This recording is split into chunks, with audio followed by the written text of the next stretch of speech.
4월달에 경선도 진행이 되고 후보가 확정돼 나가면서 선거 국면으로 접어들 것 같습니다. 한편으로는 야당이 지금 내일 모레죠. 창당을 신당 창당을 공식하는 내일이죠? 내일 창당 대회는 내일이고 그 모레나 법적인 합당을 하는 거는 모레고 그런 것 같습니다. 그런 정도 예정이 돼 있고 해서 4월 전국이 이제 본격적인 선거로 접어들면서 좀 상당히 경랑이 있지 않겠나 생각을 했는데 한편으로 보면 대통령 지지도 안정적으로 가고 전반적으로 여러 이슈들이 선거로 넘어가면서 오히려 좀 파묻히는 감도 있는 것 같습니다. 어떻게 보시는지 그것부터 좀 말씀을 나누시고 넘어가도록 하겠습니다.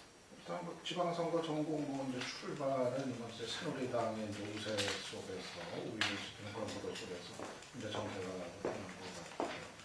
무엇보다도 말씀하신 것처럼 박근혜 대통령 지지율이 60%에 달하는 그래서 아주 건재한 그런 이제 모습을 그 성과를 이제 유지를 하고 있고 일단은 새누리당 쪽에 그 예비 후보들 간의 어떤 경쟁 같은 것도 상당히 좀 이제 계속 뉴스 전면에 이제 구성이 되는 그런 효과를 좀 누리고 있는 것 같고요. 반대로 지금 야권 같은 경우는 지금 통합신당이 예상 좀 기대했었던 어떤 그 신당 창당의 효과를 제대로 지금 챙기지를 지금 못하고 있고 오히려 그 반짝 지지율의 그 반짝 상승이 좀 꺾여가지고 이제 하락을 하는 이런 상황으로 지금 가고 있어가지고 더군다나 지금 아직도 그 통합신당 내부에서는 아직 넘어야 될 산이 지금 많은 상태고 아직까지 그 김한길 안철수 체제 리더십이 지금 안착이 되지 못한 상태에서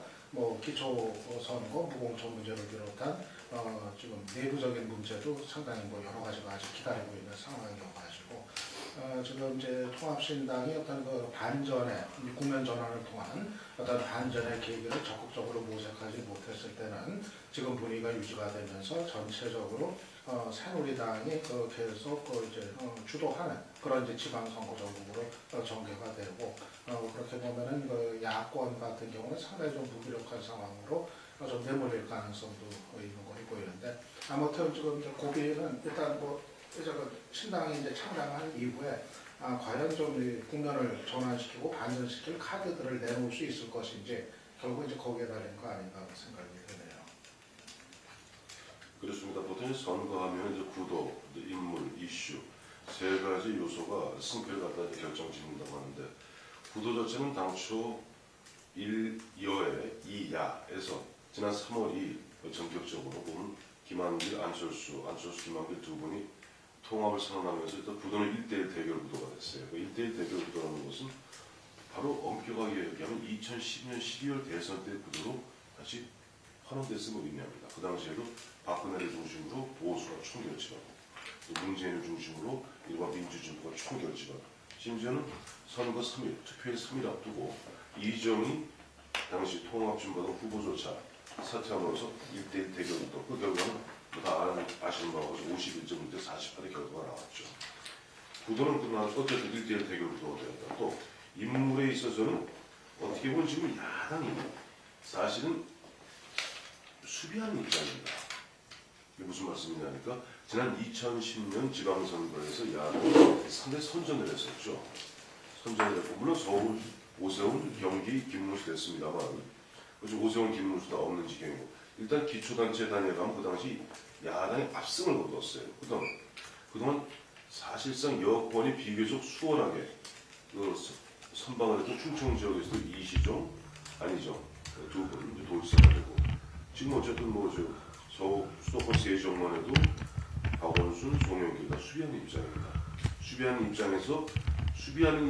입장에서 조금 수세적 국면에 있는데 반해서 도전하는 여권이 거꾸로 도전하는 그런 모습인데 지금 서울의 경우에 잘 드러나듯이 정몽준, 김항식, 이혜원 또 경기도 이런 좀 어떻게 보면 무주 공생에 싸우는데 어쨌든 여권이 비교적 인천도 마찬가지고 충청도 마찬가지고 여권이 대통령이 높은 지지율의 바탕에서 인물을 갖다 만들어가는 과정이 있다. 즉 유권자들의 눈들을 계속 사로잡는 그런 과정이 있다 하다 보니까 구도, 평평하고 인물에 있어서 역동성은 오히려 여당이 더 보여주는 그런 부분에 있어서 앞서 유창선 박사 말씀하신 대로 그러면 야당이 이슈를 갖다 점해야 될 텐데 그 이슈라는 것도 지금 현재까지 새정치민주연합이 내건 것은 이른바 약속의 정치 대 거짓의 정치여서 거짓의 구체적인 예로서 기초연금하고 또 보면 저 기초단체장, 기초의원에 대한 무공천 이야기가 다 주로 이제 패자를 내놓고 있는데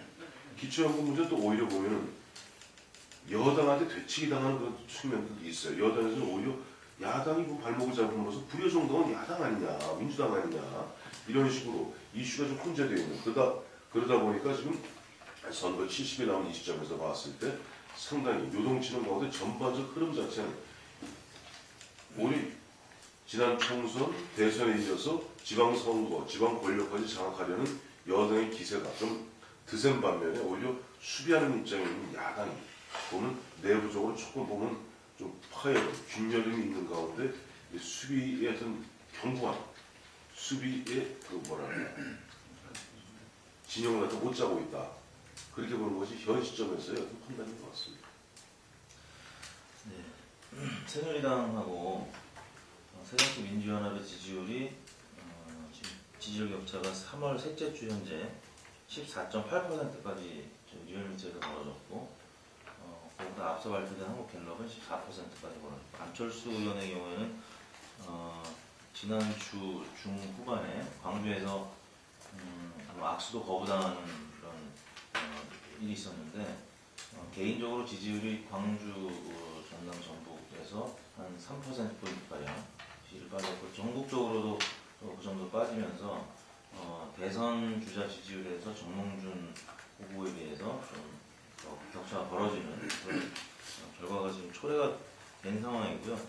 그런 이제 원인이 제가 볼 때는 그 창당의 시기가 너무 사실 어중간했다. 좀 아예 일찍 뭐 했었으면 혹은 창당을 지방선거 이후로 미루고 선거 중반 중반에 단일화나 연대를 했었다면 새누리당 입장에서는 더 어려운 선거가 됐을 텐데 지금 한참 이제 공천 룰을 정해야 될 시점에서 이제 정강 정책을 정해야 되는 뭐 그런 상황이 벌어졌고 새누리당은 이제 어느 정도 방역에 있어서는 윤곽이 잡혀가는 상황인데 지금 구도도 내부적으로 잡지 못하고 정강 정책 어떻게 보면 굉장히 소모적인 과정인데 6.15냐 14냐 또 혹은 5.18이나 또 최근 들어서는 박정희 대통령이 7.4 남북공동성명까지 개선하느냐 등등의 논란 때문에 지금 민초에 있는 기초의원, 기초단체장 후보들은 굉장히 초조한 상황이고 답답한 상황이라서 지금 어떻게 보면 집토끼들조차도 지지를 좀 철회하는 그런 상황이 이제 초래가 된 것 같고요. 저희가 정당 지지율만 단순히 평가했을 때는 아까 양당 격차가 14.8%였는데 어느 정당에 투표하겠느냐라고 물었을 때는 그 격차가 한 16%까지 더 벌어졌기 때문에 이거는 진짜 지방선거를 앞두고 야권에는 지금 빨간불이 켜졌다라고 해야 될 것 같고요.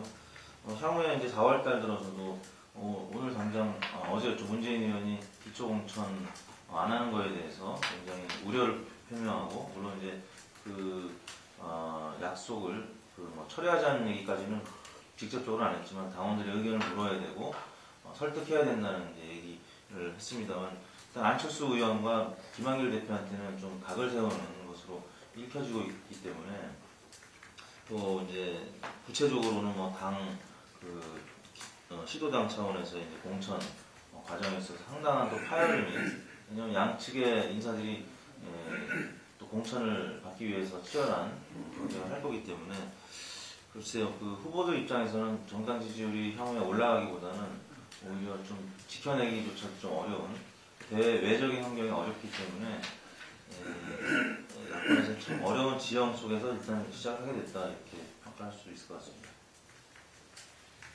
저는 신당 창당의 효과가 이렇게 그 기대에 묻히고 있는 건 몇 가지 원인이 있다고 생각을 하는데요. 우선은 이 창당 아까도 일정 시점 문제 이제 이탁수 대표도 얘기하셨지만 이 창당 과정 자체가 지금 발목을 잡아버리는 이런 이제 상황이 이제 되어버렸던 것 같아요. 한 3주 정도 이제 됐나요? 통합 선언 이후에 여러 가지 창당을 둘러싼 논의, 이제 협상 이걸 이제 진행하는 이제 과정에서 결국 이제 거기에 갇혀버리고 거기에만 이제 매달리면서 양측이 그 통합의 양 주체가 전국에 대한 어떤 대응을 사실상 이제 다 이제 중단을 한 이런 이제 상황이 되어버렸고 그렇기 때문에 여러 가지 여권을 압박할 수 있는 여러 가지 카드들 지금 국정원 문제 같은 경우도 그런 예가 되겠고 또 이 무공천 정당 공천 문제 기초선거 있어서 이것도 사실은 여당이 약속 이행을 안 했다는 그거에 따른 어떤 책임 추궁 이거를 압박을 하는 어떤 그런 이제 사안인데 사실 그 부분에 관해서도 지금 전혀 이렇게 제대로 이제 대응하지 못한 전국 대응 능력의 이제 한계 이런 거를 이제 드러냈죠. 그래서 결국은 이 창당 과정에서 내부적인 여러 가지 그 갈등들만 부각이 되고 정작 여권을 압박할 수 있는 카드들은 다 손을 놔버린 이런 상황이 된 문제가 하나 있겠고요. 그리고 또 하나는 당초 기대했었던 안철수 효과가 지금 사실상 보이질 않고 안철수 의원 본인이 이제 오히려 상당한 지금 상처 내진 타격을 입고 있는 상황. 이것도 신당 효과를 사실은 지금 제약하고 있는 중요한 측면이라고 생각이 돼요. 이 부분은 그런데 무엇보다도 이제 안철수 의원의 정치적인 어떤 능력의 한계, 능력에서의 어떤 문제가 좀 여러 곳에 걸쳐서 이제 드러나면서 이 문제가 이제 진폭이 되지 않았나 이제 생각이 돼요. 대표적인 게 이제 6.15 또 14선언 이제 삭제 논란 이런 거 같은 경우, 자신의 어떤 의도가 이제 무엇이었든 간에 그거를 이제 나쁜 의도를 가지고 그랬으라고 생각이 되지는 않는데 하지만 그것이 갖는 어떤 상징적인 의미라든가 특히 그 야권 그 지지층들한테 이게 어떻게 받아들여질지에 대한 어떤 정무적인 어떤 판단, 기본적으로 이런 거에 어떤 그 문제가 있다는 걸 드러냈고 한마디로 해서 정치적인 이 감이 좀 너무 이게 떨어졌던 거 아닌가, 이런 이제 대표적인 사례였던 것 같고 계속해서 이 차별화를 이제 의식하면서 이 민주당과의 차별화에 대한 어떤 강박관념이 계속 자리를 하다 보니까 자꾸 차별화된 뭐를 만들어내려고 하는데 대개의 경우 종종 그게 이제 엉뚱한 방향에서 엉뚱한 카드가 이제 나와버리니까 그것이 자꾸 오히려 그 논란의 이제 그 대상이 돼버린 이런 이제 상황이 됐던 것 같아요. 그래서 사실은 신당의 어떤 효과의 중심에 서야 될 안철수라는 인물이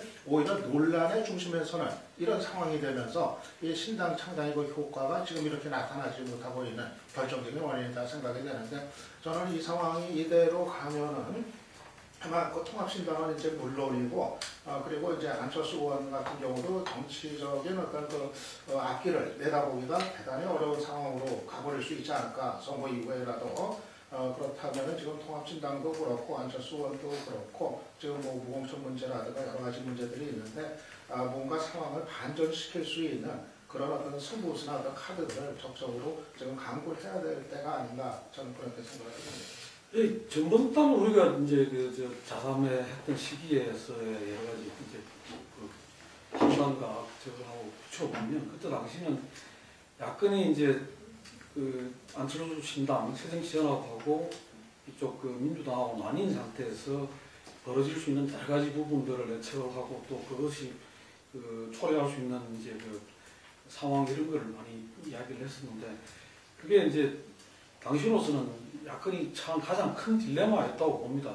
분열된 상태에서 과연 지방선거를 제대로 치를 수 있을까 하는 문제가. 근데 그거를 이제 양측의 어떤 이해관계가 맞아 떨어짐으로써 통합이라는 형태로 상황을 한번 반전을 시켰다고 볼 수 있겠죠. 그런데 문제는 반전을 시키고 난 이후에 그 딜레마는 해소가 됐는데 또 다른 딜레마에 지금 봉착했다. 다시 말해서 안철수 신당과 민주당이 통합을 함으로써 시너지를 발휘해야 되는데 시너지가 아니라 서로 상충되면서 효과가 오히려 죽는 그런 상황이 되면서 현재로서는 이 지지층이 더 확산되거나 저거 되기보다는 야권이 총결집하는 그런 모양새를 보기보다는 조금 관망하는 사람들이 많아진 게 아닌가 그렇게 생각이 되고 또 한편으로는 그러면서 조금 전에 지적을 하셨지만은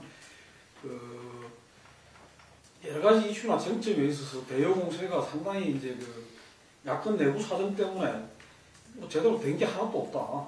그 국정 간첩 조작 문제라든가 또 지금 뭐 내부적으로 저는 규제 철폐 이런 문제가 굉장히 심각한 문제라고 봅니다. 그게 과연 옳은 방향이냐는 것부터 해가지고 야권에서는 제대로 이 문제에 대해서 대응하고 짚어야 되는데 그것도 좀 제대로 안 되고 있고, 그다음에 또 이 뭐 각종 그 청와대가 그 나서가지고 선거에 개입하는 문제 이런 문제에 대해서도 야권으로서는 아주 그 심각하게 문제 제기를 하고, 이 부분이 바로 지방선거에 영향을 미치는 그 부분에 대해서 공격하고 지적하고 했어야 되는데 그것도 지금 제대로 못하고, 이러다 보니까 야권이 포인트를 따면서 어떤 문제 제기를 하면서 정부를 끌고 가야 되는데 이거는 다 묻혀버리고 야권 내부의 논란되는 거, 뭐 정체성 논란이라든가 우공천 문제 이런 것만 부각이 되면서 야권 스스로가 지금 죽순한 모양을 새로 비치는 이런 게 이제 지금 현재 상황 아닌가. 그렇다면 어쨌든 빨리 그 창당을 마치면서 그 정비를 해가지고 다시 이렇게 그 본연의 대여 야당으로서 여당과의 어떤 그런 축을 확실히 세우고, 그 다음에는 내부에 뭐 선거가 임박한 시점에서 지방선거 이후에 이제 그 본격적으로 뭐 싸워야 될 거고, 그리고 또 논란을 벌여야 될 거는 벌여야 될 거라고 보지만은 선거 체제로 빨리 들어가는 게 정답이다. 그런 점에서 저는 아까 말씀하셨듯이 사실은 야권이 그럼 지금 그것 때문에 그러냐, 인물이 무슨 여당 맨주로 경선을 거쳐야 되고 그건 아니거든요. 거의 다 제가 보기에는 진짜 수비전, 방어전이다. 현역들을 지켜내는 게 우선이고 그 외에 우리가 강력에서 새로운 걸 해야 되는 건 몇 지역이 없다고 봅니다. 그러면 여기 디펜딩 챔피언이 네. 지금 몸을 방어하고 수비하는 입장에 있는 것이 민주당이에요. 그렇고 문제는 이제 그 기초 부분에서도 사실은 이제 이 무공천 문제를 좀 안일하게 접근했던 이유 중에 하나가 마찬가지로 수도권에서 이번에 원체 이쪽이 성적이 좋았기 때문에 협력 위주로 지금 많이 돼 있거든요. 그러다 보니까 이 부분을 했다가 이게 의회하고 강력 선거까지 그 미치는 파급이나 이런 걸 제대로 지금 보지를 못한 것 같다. 그래서 이게 자칫 잘못하면 이 무공천 문제가 기초의회 문제로 끝이는 게 아니라 기초단체장, 강력의회, 강력단체장까지 파급을 미치면서 선거 전체가 이렇게 예상할 수 없는 어떤 그런 상황으로 가는 게 아닌가 그런 우려도 있습니다. 제가 사장님이 안 오셔갖고 좀 말을 좀 더 들으시고 했습니다. 좀 세미나 중이다. 제가 다시 전화 드릴게요.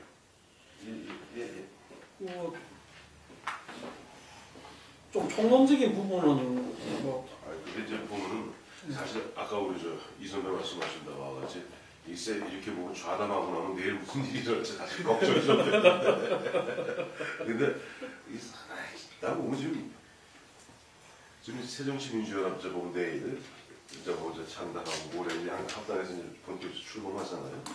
하는데 걱정이 대단해요. 왜냐하니까 기초단체장, 기초의원의 공천 문제 이건 심각합니다. 왜냐하면 무슨 뭐 원론적으로 따져서 이것이 책임 정치 구현에 맞느냐 안 맞느냐, 정당 정치 구현에 맞느냐 이건 차차하고 실제 70일 남은 선거라는 측면, 선거 전략이라는 측면에 있어서 지금 작년에 전당원 투표제 했을 때만 해도 기존의 기초의원, 기존의 기초단체장은 내가 이제 드디어 그 지긋지긋하게 이제 현역 의원들하고 그다음에 지역위원장들, 원외정당 위원장들한테 내가 이제 흔한 을짓 안 해도 되는구나 라고 해서 그 당시 한 7만 명 투표한 가운데 한 70%가 자 하지 말자 하지 않았어요. 막상 이제 선거 딱 즈음하니까 아이고 각 을, 병, 정, 무 5명이 다 나와서 서로 기초단체장 하겠다 그러네요. 물론 현역 후임명은 있어요.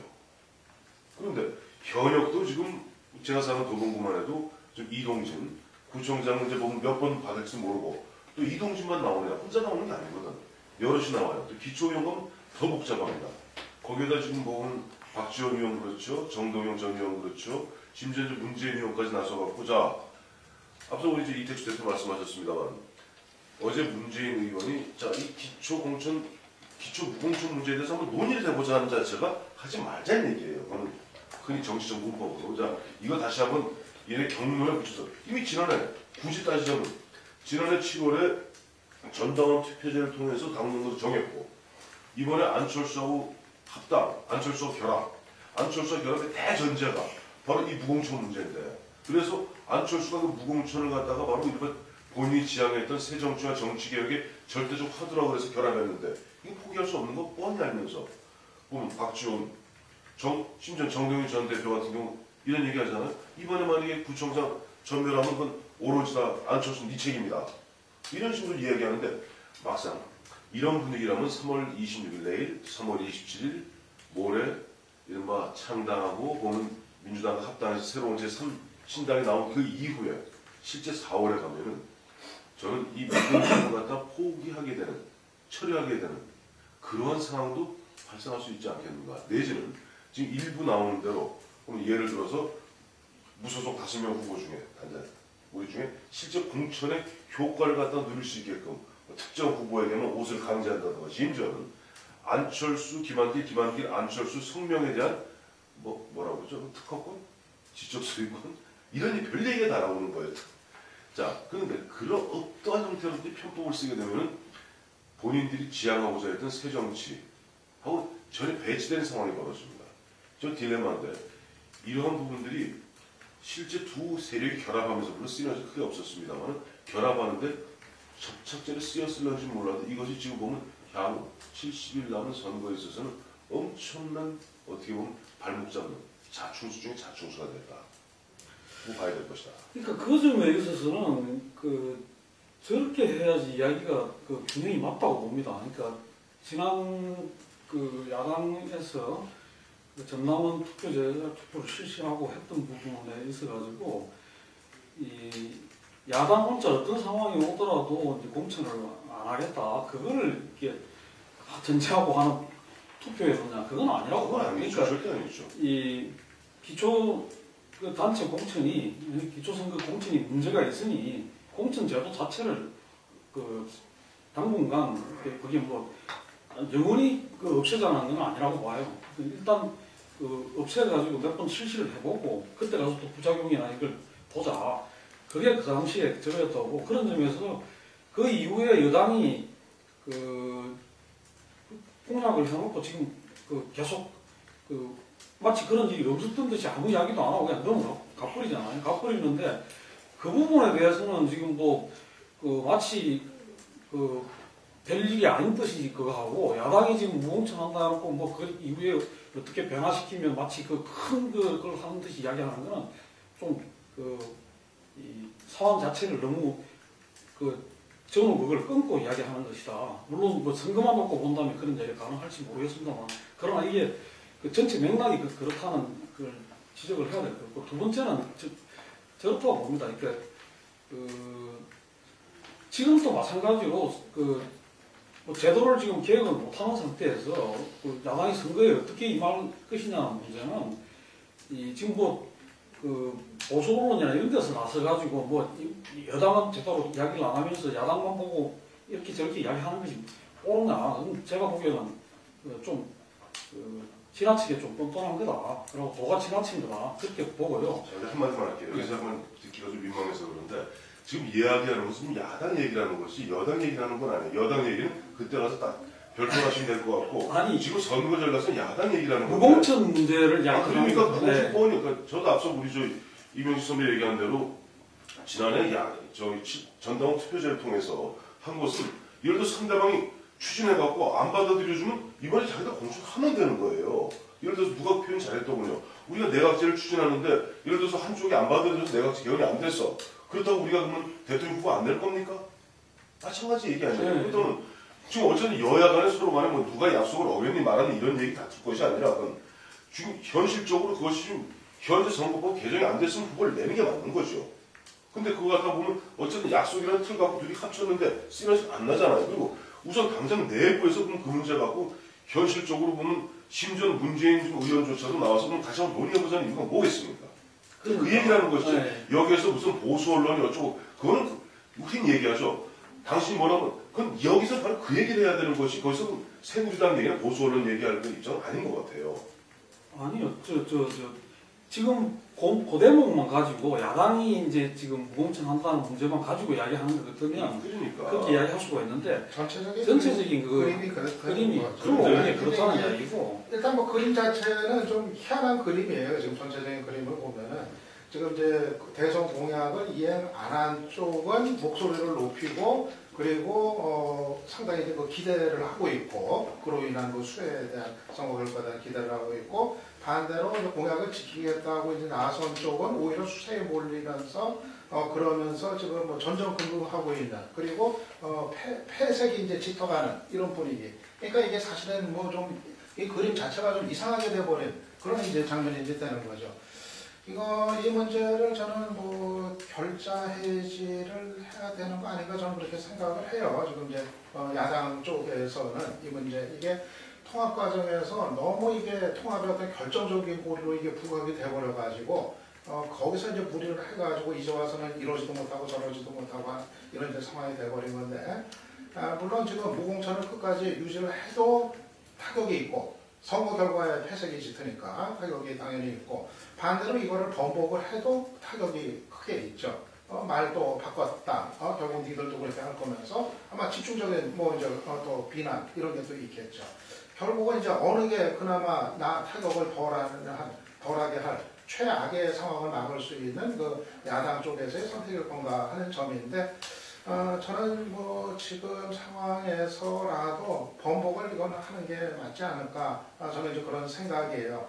왜냐하면 그렇지 않았을 때 아마 지금 감당하기 어려운 상황이 야당 통합신당 내부에서 결국은 있게 되지 않겠는가. 만약 이대로 가가지고 한쪽에서는 지금 공천을 하자 이 목소리가 지금 등장하는데 결국 지금 김한길 안철수 체제가 끝까지 고수를 하면서 선거를 치렀는데 기초선거 완패를 했다. 그런데 뭐 그거를 상쇄할 만큼 광역선거에서 그러면 승리를 할 수 있겠느냐. 그것도 이제 쉬운 상황이 아니기 때문에 선거에서 졌을 때 아마 그 책임은 아마 그 투톱 특히 안철수 의원한테 아마 집중이 될 겁니다. 그래서 보면은 저는 아마 그런 결과가 나왔을 때 통합신당 안에서 안철수가 결국은 거기서 끝나버릴 수도 있는 정치적인 사망이 될 수도 있는 그런 가능성을 배제할 수 없다고 봐요. 그래서 반대로 철회를 했을 때 아마 일단은 뭐 단기적으로 뭐 비난받는 거, 비판받는 거는 감수를 해야겠지만 어찌됐든 당선자는 늘어날 거고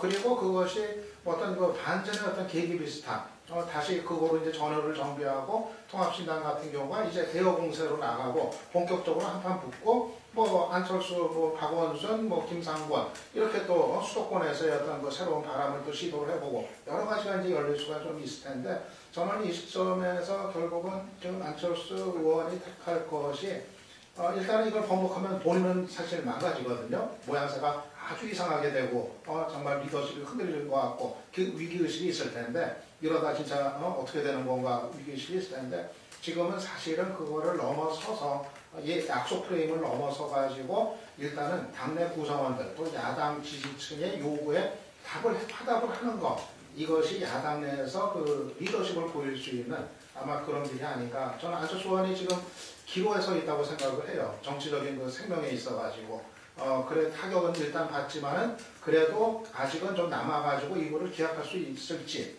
아니면은 이번 선거 거치면서 그냥 정치적으로 사망을 하게 될지 그 기로에 서 있는 거 아닌가 저는 그렇게 좀 생각을 합니다.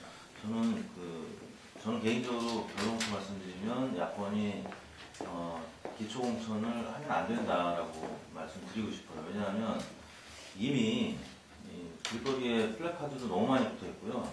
그러니까 지금 링 위에서 두 선수가 싸우려고 하다가 경기의 룰 때문에 내려갔는데 뭐 가령 이런 것 같아요. 권투 선수가 한쪽 그 빨간 옷 입은 선수는 헤드기어를 쓰자. 한쪽에서는 헤드기어 벗고 한번 싸워보자. 근데 그 합의가 안 되니까 내려갔는데 너무 많은 비난을 했었고 또 뭐 선수와 코치 간에 합의하는 뭐 한 팀을 이루는 과정에서 상대 그 룰 때문에 그게 굉장히 결정적인 그 악이라고 이제 규정을 하고 동네마다 다 붙여놓은 이 기초공천, 무공천 문제에 대해서 이제 와서 합당이 어떻게 보면 실마리이기도 했었고요. 그걸 부인하고 다시 링에 올라와서 헤드기어를 쓰고 헬멧을 쓰고 다시 경기를 하자면 이때까지 그걸 응원했던 유권자들 입장에서는 굉장히 민망하게 되고 지지층 이탈도 저는 일부 있을 거라고 보고요. 저는 이제 무공천 하더라도 여러 가지 이제 어떻게 보면 그게 이제 꼼수로 읽혀질 수도 있겠지만 일단 명분을 그렇게 내세웠기 때문에 탈당을 시켜서 자기네들이 야권 입장에서 교통정리를 하는 것도 전 정치라고 봐요. 근데 그걸 하지 못하고 다시 번복하고 이 기호를 부여해주고 링 위에 올려놓게 되면 일단 지도부가 너무나 큰 타격을 입을 것 같다는 생각이 들어요. 안철수, 김한길 두 분의 지도력에 큰 타격이 있을 것 같고요. 그러면서 일관성이 굉장히 중요하다. 일관성을 계속 유지하면서 후보들을 나름 교통정리를 해주고 옷을 똑같은 걸 입히든 어떤 질서를 세워주는 게 저는 맞다고 봅니다. 그렇지 않고 또다시 유권자들이 그동안의 새누리당의 공천 여부에 대해서 굉장히 비난을 해왔었는데 지금 나머지 한 2달 동안의 기간 동안 어떻게 설득하고 어떻게 또 이 사람들이 지지를 보내겠느냐. 굉장히 저는 명분상 또 한 번 큰 상체기를 내는 결단 같고요. 저도 이제 황 의원님 말씀하신 대로 애초에 이 문제는 여야 간의 소통, 이제 합의를 통해서 이게 만약에 관철이 안 됐으면 공천하는 게 맞다고 봐요, 저도. 근데 이제 이미 너무 많이 와 있기 때문에 지금 와서 그걸 철회하고 다시 공천을 주는 것으로 결론이 나게 된다면 안철수, 김한길 두 지도부는 굉장히 큰 타격을 입을 수밖에 없고 새누리당한테 또 얼마나 많은 공격을 받을 거예요. 그러면 제가 볼 땐 지지율은 더 떨어질 수밖에 없고 명분이 없기 때문에 그러니까 저는 어차피 최선은 이미 이제 글렀다고 보고요. 이제 차선이나 차악으로 가야 되는데 차선으로 가기 위한 어떤 내부 전략을 잘 짜야 된다고 이제 보는 거고요. 사실 민생이 굉장히 중요한 거고 민생이 가장 영향을 많이 미치는 게 저는 선거라고 봅니다. 근데 그 선거 전략에 있어서 애초에 방향을 잘못 잡았던 것은 분명히 야권 지도부의 책임이고 그거는 일단 국민들한테 지금은 너무 나와 있기 때문에 설명하기가 좀 어려운 마당이기 때문에 리스크 관리 차원에서 현재의 그 스탠스를 유지하면서 대안을 마련해서 차선으로 가는 것이 좀 맞다고 봅니다. 참 진퇴양난이네요. 진퇴양난이죠. 근데 이 문제가 이제 이렇게 큰 문제로 이렇게 부상이 된 게 이제 통합이 되면서 이제 결국 이제 그렇게 된 거죠, 사실. 통합 이전에 이제 민주당 따로 가고 안철수 신당 따로 가는 구도에서는 뭐 가능한 얘기였어요, 사실은. 안철수 신당 입장에서는 뭐 그렇게 큰 부담이 있는 게 아니고, 어차피 기초선거에 대해서는. 그리고 또 민주당과 차별화를 어떤 시도하는 그런 과정에서 또 있을 수 있는 이제 전략이고, 그리고 또 야권 전체로 가더라도 안철수 신당이 기초선거 그냥 다 손나 버려도 뭐 또 민주당에서 또 어느 정도 또 당선되고 그러면 되는 거니까 뭐 큰 결정적인 문제가 아니었는데 이게 통합이 되면서 이게 당장 이제 현실적인 문제로 이제 크게 이제 자리를 이제 하게 얘기가 이제 달라져 버린 거죠. 그런데 이 문제가 뭐 얘기하시는 어떻게 해도 이게 타격은 뭐 불가피 이제 한데 지금 이탁수 대표 얘기한 게 이제 바로 안철수 의원 쪽에서 의식을 하는 부분인 것 같아요. 도저히 이제 와서 어떻게 이걸 번복하냐 하는 게 너무 많은 얘기를 쏟아냈기 때문에 여기서 이거를 번복하면은 진짜 지난번에 뭐 통합도 안 한다고 하다가 민주당하고 안 한다고 하다가 그걸 이제 번복을 한 건데 여기서 또 이렇게 되면은 진짜 이제 죽는다. 우리는 죽는다. 아마 이 위기의식을 갖고서 이건 아마 끝까지 이제 고수를 하려고 할 것 같아요. 일단은 아마 김한길 대표도 마찬가지로 또 그 부담은 조금은 덜하지만 어차피 마찬가지로 이제 또 같이 이제 안고 이제 가는 상황이 이제 될 텐데 그런데 이제 이게 반대로 그러면 또 어떻게 할 거냐 이거를 고수를 했을 때 아까 이탁수 대표가 얘기한 방안들이 사실은 또 한계가 이제 뻔하단 말이에요 지금. 뭐 여러 가지 뭐 다른 식의 어떤 보조적인 방안들 뭐 강구한다고 하지만은 막상 교통정리의 효과는 별로 없고 그리고 편법이라는 욕만 또 이제 뒤집어 쓰고 막상 효과는 없으면서 결국 죽도밖에 안 되는 이런 이제 결과가 이제 될 가능성도 있고 무엇보다도 지금 제 문제는 유권자들이 몰라요 지금 이번에 지금 기초선거에서 2번은 안 나오는 것도 모르고 태반이요 지금 모르고 그리고 만약 안 나오는 거 나중에 알게 돼도 왜 안 나오는지도 모르는 채 그냥 투표장 가서 그냥 눈에 띄는 사람들이 이제 찍는 뭐 그런 식이 이제 문제 될 텐데 이 상황에서 이거를 또 그냥 간을 칠 때 어떻게 될 것이냐 저는 이게 좀 어차피 타격이다 그 얘기대로 저는 예를 들어서 자칫하면 이제 최악의 상황이 이제 초래가 될 수 있지 않을까. 유 박사님하고 지금 이제 이택수 대표님하고 두 안이 있다면 저는 유 박사님한테 하겠어요. 차라리 왜까 지금 여기서 중요한 것은 안철수의 체면, 김한길의 체면 중요합니다. 정치적으로 엄청난 타격이 있는 건 중요합니다만 앞서 유 박사 말씀하신 대로 이런 상태로 이른바 4분 오열된 상태로 육사지방선거 치르면 민주당의 무슨 기관 조직이 다 무너지게 되고 서로 간에 서로 어떻게 권력 상징 비슷하게 서로 한 지역에서 예를 들어 황태순, 유창선, 이택수 한 식구였는데 같은 민주당에 서로 손질하는 그런 어떻게 보면 지방 어떻게 보면 뿌리가 무너지게 되고 그러다 보면 그 결과 더 참혹할 수 있고 그 참혹한 결과에 대한 모든 책임은 어떻게 보면 앞서 참 유 박사님 정치적 사망 선고라는 표현을 쓰셨는데 안철수 나는 그렇게 갈 가능성도 크다. 봤을 때 지금 사실은 이 전문가 좌담이니까 그래도 우리가 시시콜콜이 얘기하지 당장 내 옆에 있는 친구 저 하다못해 좀 모르니까 또 안보 전문가들 있잖아요. 잘 몰라요. 그래서 얘기할 때 보면 안보 전문가라면 북한 전문가라면 어떻게 되는 겁니까? 물어봐요. 내용 진짜 모르더라고요. 그럴 때 이쯤에서 위화도 회군하듯이 회군하는 게 맞아요. 여기서 요동으로 들어가는 순간 죽습니다. 그러니까 여기서 조금 흔한 얘기로 우리가 잘 생각해보세요. 안철수 지금 1월 21일 날 제주 선언하면서 100년 정당 만들겠다. 이번에 절대 연대 안 하겠다. 연합 안 하겠다 얘기했던 거 누가 기억합니까? 기억 안 하잖아요 지금. 그러니까 지금 여기서 더 큰 어떻게 보면 이거는 안철수 김한길 체면이 중요한 것이 아니라 정치적인 타격이 중요한 것이 아니라 여기서 민주당 전체 기반이 무너질 수 있고 거기서 엄청난 참혹스러운 블록버스터를 당하고 나면은 안철수와 김한길은 아예 사망이 이르게 되니까 이쯤에서 반중 회군하는 것이 그래도 덜 다친다. 저도 마찬가지 생각인데요. 저렇게 생각해야 된다고 봅니다. 전번 우리가 그 자담회를 하는 시점에서 안철수 신당하고 이제 천연진연합하고 민주당이 갈라져 있는 시점 그때 어떻게 봤었는가 하면 안철수 신당 거의 기초선거를 포기하는 것으로 봤죠. 봤고 그때 문제가 됐던 거는 강력에서 다 공천할 거냐 아니면 전략적으로 몇 군데만 할 거냐 이걸 보고 이제 안철수 신당 고민하는 거 아니냐 이렇게 봤던 거고 반면에 민주당은 이 기초공천을 할 수밖에 없는 상황으로 간다. 그렇게 전번에 우리가 정부당 자담회 때 봤는데 이 부분이 조금 전에 일부사님 말씀대로 합당을 하면서 이걸 합당의 명분으로 들고 나오는 바람에 근데 사실은 안철수 쪽은 합당으로 이르는 과정에서 이미 기초공천을 하기가 어려운 상황이라는 게 내부적으로 그게 있었어요. 그런데 지금 만약에 그게 아니고 안철수 신당으로 기초에 나올 의원 후보라든가 이 단체장 후보가 제대로 된 사람들이 많았다면 합쳤겠느냐? 안 합쳤을 수 있었다고 보죠.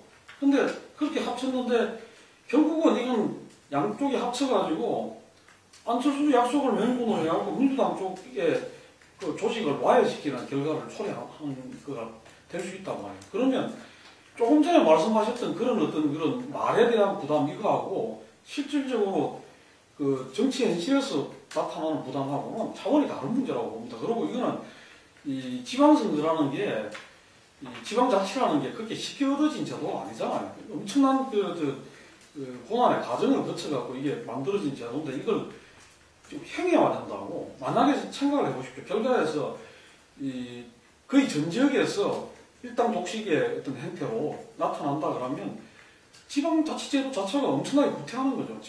왜 기초단체 무공천 문제가 나왔느냐 하면 호남이나 영남 같은데 너무 일당 독식이다. 강력단체장부터 해갖고 강력의회, 기초단체장, 기초의회가 전부 다 호남에 가면 전부 민주당이고 영남에는 전부 다 이거니까 이런 데부터라도 이걸 좀 무공천해가지고 이 야당도 될 수 있도록 반대당도 될 수 있도록 해야 되는 거 아니에요. 그게 큰 하나의 어떤 그 논거였다고. 두 번째는 중앙정치에 대한 내속이었고 그랬는데 그 문제를 지금 정작 이야기를 안 해요. 당시에 그 고민됐던 이 특정 지역에서 특정 당의 독식 문제를 그러니까 이런 부분에서 출발을 했다가 지금 와서는 마치 거꾸로 이건 어떻게 되는가 하면 전 지역을 특정 당이 다 독식하게 되는 이런 결과를 초래할 수도 있는 그런 거는데 지금 그거에 무슨 말 약속 이런 것 갖고 저가 문제나 그거 아니다 또 보는 거죠. 보는 거고 결국은 지금에서라도 이 여러 가지 뭐 그게 있지만 저는 그렇다고 봅니다. 이 제도를 고치자고 약속을 한 것이고 공약을 한 것이지 제도가 안 고쳐져도 무조건 무공청하겠다고 공약을 하거나 그걸 했던 게 아니라고. 그러니까 또 공약을 지켜야 될 책임으로 본다면 당선된 대통령 쪽이 공약을 지켜야 될 책임이 큰 것이지 그게 왜 야당이 지키고 안 지키고 그렇게 적습니까? 그러니까 이게 지금 본말이 전도된 논의가 그 진행이 되고 있고 그걸 갖다가 야당 문제를 뭐 야당 스스로 자초한 측면이 있습니다만 그것만 부각시키기가 왜 가는 것 자체가 이게 지금 그 뭐랄까요 저거하지 않다 공정하지 않다 그런 측면이 있다 그런 점에서는 야당이 지금에서 뒤집는다고 해가지고 그 뒤집는 것이 마치 정치적으로 완전히 이게 그걸 하는 그렇게 그 규정하고 보는 거는 좀 지나치다 왜 이렇게 되느냐는 가정 같이 짚어야 된다 저는 그렇게 생각합니다. 저는 지금 야당의 지지율이 지금 계속 당권에 이제 하락하고 있는 원인이 일관성이 없었기 때문이라고 보거든요. 이제 오락가락하고 당이 만들어지고 깨지고 합당하고 이 과정이 지금 굉장히 오랫동안 이제 지속이 되고 있고 저는 이제 김한길, 안철수 두 정치인의 체면만의 문제는 아니라고 봅니다. 저는 애초에 이게 실리보다는 명분을 쫓기 위한 거였다면 투표용지가 굉장히 여러 가지죠. 지금 기초 비례의 경우에는 공천 주겠다고 이제 이미 민주당에서 발표를 했고요. 그러면 이제 기초 비례, 광역 비례, 광역 단체장, 광역 의원 이것들은 다 기호 2번이 있습니다. 딱 하나 이제 기초 두 개죠. 기초 단체장, 기초 의원이 이제 2번이 없는 건데 저는 애초에 실리보다 명분을 찾고 이 기초 의원을 포기할 수도 있다라고 선언을 하고 시작한 일이거든요. 근데 이제 와서 주판 튀겨보니까 안 될 것 같다고 그래서 이걸 다시 걷어들이면 저는 기초는 다시 조금 회복할 수 있겠지만 광역 다 잃어버릴 수도 있다고 저는 보는 겁니다. 근데 저는 이제 조금 이제 그런데 지금 기간이 아직 좀 남아 있어요. 한 70일 이제 조금 안 되는 기간인데 저는 이게 좀 한번 국면이 한두 번은 두어 번은 바뀌어 이런 그 기간은 문제 된다고 이제 생각을 하거든요.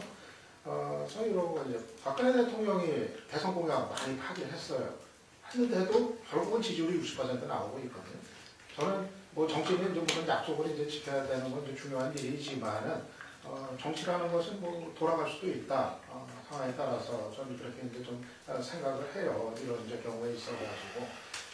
그러니까 물론 이제 단기적으로 집중적으로 이제 욕을 먹고 뭐 비판을 받고 그런 거는 뭐 감수를 이제 해야겠죠. 근데 저는 그것이 꼭 뭐 죽는 길이라고 생각을 안 하는 게 그게 계기가 돼가지고 또 오히려 또 반전을 시킬 수 있는 그런 어떤 행보나 대응은 충분히 이제 가능하다는 생각도 이제 들고 한편으로는 그게 이제 뭐 비판을 이제 받으면서 또 이제 그 공세적으로 이렇게 선거 캠페인으로 이제 나갈 수 있는 뭐 그런 길들은 뭐 충분히 있다. 뭐 이렇게 좀 생각이 이제 뭐 이제 들고 저는 지금 상태에서 보면은 특히 그 지금 민주당 기초선거 나가려는 사람들 보면은 원망이 뭐 자자한 것 같아요 지금. 결국은 이제 자기들을 다 이제 버리고 가겠다는 거 아니냐. 그래서 이 상태로 선거를 치르면은 결과가 어떻게 나오든 간에 뭐 대체로 뭐 안 좋게 나왔을 때는 그 원망이 어디로 가지 않고 결국 김한길 안철수한테 이제 호산이 이제 가고서 그 상태에서 김한길 안철수 체제가 지금 신당에서 뿌리를 내리기가 사실상 어렵지 않겠는가. 그리고 그거는 다음에 총선, 대선으로 간다 하더라도 서로 안철수가 살아남는다 하더라도 그때는 이미 마음들은 다 떠난 상태가 되지 않겠는가. 좀 이제 그렇게 이제 봐요. 그래서 저는 뭐 일단은 뭐 단계적으로 뭐 일정 기간 뭐 비판을 뭐 받고 가는 건 뭐 감수하면서라도 지금은 차라리 이 시점에서 오히려 번복을 하는 게 맞는 거 아닌가. 차라리 문재인 의원이 하나만 돼요. 문재인 의원이 어제 그 얘기 꺼냈단 말이에요. 나는 안철수가 진짜 정치인으로 거듭나려고 한다면은 그거를 기분 나빠할 게 아니라 차라리 문재인을 만나서 얘기를 경청을 하고 우리 어떻게 했으면 좋겠냐 의견 듣고 수용을 하는 당원의 의사를 한번 그러면 진짜 물어보는 걸 생각해보자. 그러면은 나는 여러 가지가 살아날 수 있다고, 풀릴 수 있다고 봐요. 문재인 의원하고의 여러 가지 그 껄끄러운 그 관계부터 해가지고 그동안 외골수 리더십으로 비춰졌던 게 통큰 리더십으로 좀 되면서 이 문제의 어떤 그 출구를 또 찾을 수 있는 길도 열리고 전당원 투표를 통해서 이렇게 한다는. 그래서 저는 참 이거를 지금은 좀 그렇게 접근을 해야 될 때 아닌가 싶어요.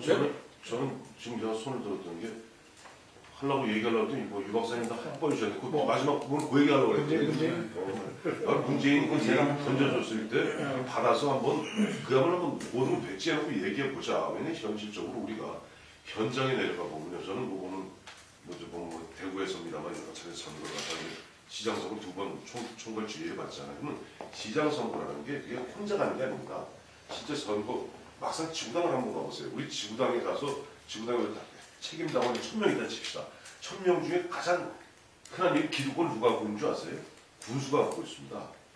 군수가 갖고 있는 사람들이 한 700명 돼요. 그리고 나머지는 이제 기초위원, 그 다음에 광역위원도 조금 갖고 있고 지구당 위원장들이 제일 약해. 지구당 위원장은 다만 중앙당을 통해서 공천할 수 있는 힘을 갖고 얘들을 좌지우지하는 것뿐인데, 자, 그러다면 기초단체장 선거, 기초위원 선거, 광역위원 선거, 광역위원 선거가 이른바 소대전투, 중대전투, 대대전투, 사단전투식으로 이게 유기적으로 돌아가야 돼요. 근데 이른바 광역단체장, 극단적인 광역단체장 선거 누가 합니까? 현지에서. 다 기초위원 출마한 사람, 기초단체장 출마한 사람, 그 지지자들, 책임당원들, 대의원 책임당원들, 열성당원들이 끌어나가는 거예요. 근데 그건 다 쪼개져 놓고, 이른바 4분 오열시켜놓고, 이른바 내전 상태로 만들어 놓은 상태에서 과연 광역단체장인들 쉽게 되겠는가? 저는 쉽지 않다고 봐요. 그럴 바에는 앞서 조금 보면, 물론 명분에서 많이 깎이는 것만은 사실입니다. 사실이지만, 예를 들어서 그렇게 벽단하게 되면은 지금 안철수 의원 쪽에 뭐 예를 들어서 뭐 한상진 교수가요? 한상진 교수가 보면 뭐죠? 뭐 친노 배제 얘기, 조경태 친노 배제 얘기 나오고, 그다음에 문재인 정기 은퇴하라 이런 것보다는 지금 안철수가 보여줄 것은 통합과 호영, 그런 어떤 리더십을 다 보여줄 때라고 봐요. 그 구체적인 예로서 마치 문재인이 화두를 던졌잖아요. 이걸 다 원래 바로 낚아채고 낚아채므로서 어떻게 보면 이제는 김한길에 어떻게 보면 인큐베이트 되는 것이 아니라 김한길과 문재인 둘을 갖다 갖고 중간에서 균형자 역할을 할 수 있는 안철수가 되는 것은 결코 저 손해가 아니라고 보고, 무엇보다도 민주당 지지자 유권자들 입장에서 봐갖고 이 사람 저 사람 흩어져 있어서 어떻게 할까 보다는 오히려 단결된 모습 보일 때 위기의식 느끼고 더 많이 밀어주지 않을까, 저는 그렇게 생각해요. 네, 일단 저 하나 더 이제 추가를 하자면, 이제 광역단체장 TV 토론이 만약에 시작이 되면, 뭐 예를 들어서 서울의 경우는 용산개발이고 경기도는 무상버스 등등 여야 간의 후보 토론이 쟁점 사안을 중심으로 이루어질 텐데, 일단 제일 쟁점이 저는 이게 될 가능성이 있다는 거죠. 공천을 안 하기로 했다가 다시 한 새정치민주연합 후보들한테 새누리당 후보들의 집중 포화가 있을 가능성이 높다라는 거. 그래서 광역 단체장 선거에 저는 큰 영향을 오히려 미칠 거라고 보고 있고요. 문재인 의원이 어제 했던 발언은 저는 양쪽 역량이라고 봅니다. 저는 제 견해와는 별개로 사실 어떻게 결론이 날지에 대해서는 지금의 현 무공천 방침이 번복되지는 않을 것 같다. 이제 다음 달 책이 나올 때는 또 어떻게 바뀌었을지 모르겠는데 무서운 얘기하지 마. 저 개인적으로는 지금 김한길 안철수도 대표가 이거를 번복하기는 너무 많이 나와 있기 때문에 두 사람은 확고한 것 같아요. 예, 지금 현재는. 예, 그래서 제 의견과는 별개로 일단 바뀔 사안은 아닌 것 같고, 그런 차원에서 문재인 의원도 그걸 알고 메시지를 던진 것이 아니냐.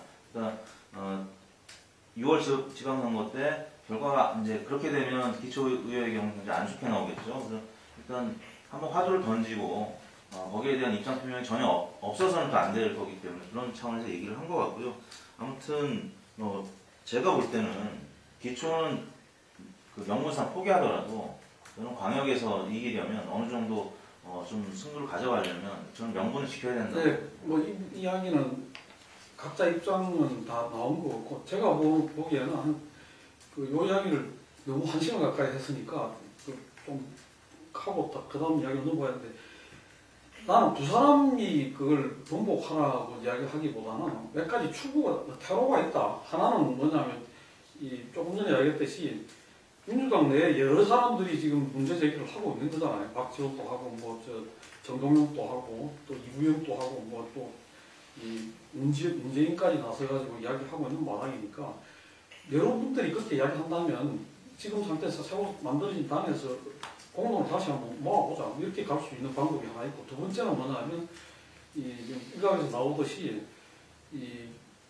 처음에 이 문제가 나왔던 그 정신으로 돌아가고 그러면 이번에는 영원함이라도 먼저 하자 하고 그 다음에 그 상황을 봐갖고 그 다음에 가는 방법을 하자. 그리고 세 번째는 오늘 그 나왔던 저도 그것도 말이 된다고 봅니다. 그러니까 지방 그 선거 제도 자체 내지는 지방 의회 개혁을 내걸고 무공천을 그걸 하는 그러니까 지금 지방 그 의회의 어떤 지나친 의정 활동비 이런 거가 지금 국민들이 제일 좀 부정적으로 보는 그런 거니까 그걸 대폭 삭감하고 줄이는 걸 하고 그 다음에 공천 문제는 저걸 하는 몇 가지 이렇게 제도 개혁 문제를 걸면서 하는 거 그다음에 또 특히 문제가 되는 영원한 지역을 먼저 하는 거 그다음에는 공무원을 다시 붙이는 이런 태도를 열어놓고 아직 시간이 좀 남았으니까 좀 기출을 봐야 되지 않겠냐 그 정도로 이걸 하고요. 어느 쪽이든 간에 논란은 계속될 거고 이 문제는 지금 확고하게 어떻게 한다고 해서 두 사람이 한다고 해서 논의가 끝일 문제도 아니고 이해관계에 걸리는 사람이 워낙 많기 때문에 여야가 공이 계속 할 수밖에 없지 않겠나 이렇게 생각이 됩니다.